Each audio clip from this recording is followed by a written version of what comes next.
In today's video, I'm going to teach you how to add search bar in Looker Studio. By the end, you'll have a clean, user-friendly way for viewers to quickly find what they need inside your report. First, open Looker Studio, previously known as Data Studio, and head to your reporting home. This is where all of your dashboards live. Make sure you're working in an account that has edit access to the report you want to modify, since we'll be making a design change. Next, open the report you want to enhance. Once it loads, switch into edit mode. You'll see the editing toolbar appear across the top of the canvas, confirming you can add and configure components. Now we'll add the search experience.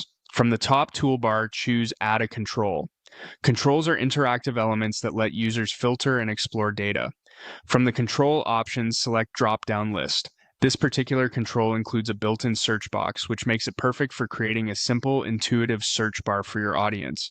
Place the drop-down on your canvas where you want it to live, then click the control to select it so its properties appear on the right. With the control selected, choose the control field. This is the dimension your viewers will be able to search through.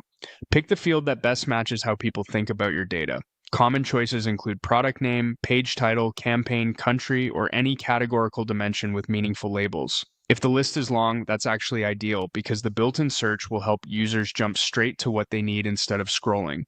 With the field set, switch to the Style panel for the control. Here you can fine-tune the look so it blends with your report. Choose fixed size to keep the control's width and height consistent across devices and prevent layout shifts when the list expands. You can also align fonts and colors with your themes so the search element feels native to the page. The search box inside the dropdown is available to users automatically, so once styled, you're essentially done. To recap, you open the report in edit mode, added a drop-down list control, bound it to the right dimension with control field, and styled it with fixed size for a polished, reliable layout. When viewers interact with this dropdown, they'll see a search box at the top, type a few characters, and instantly filter your charts and tables based on their selection.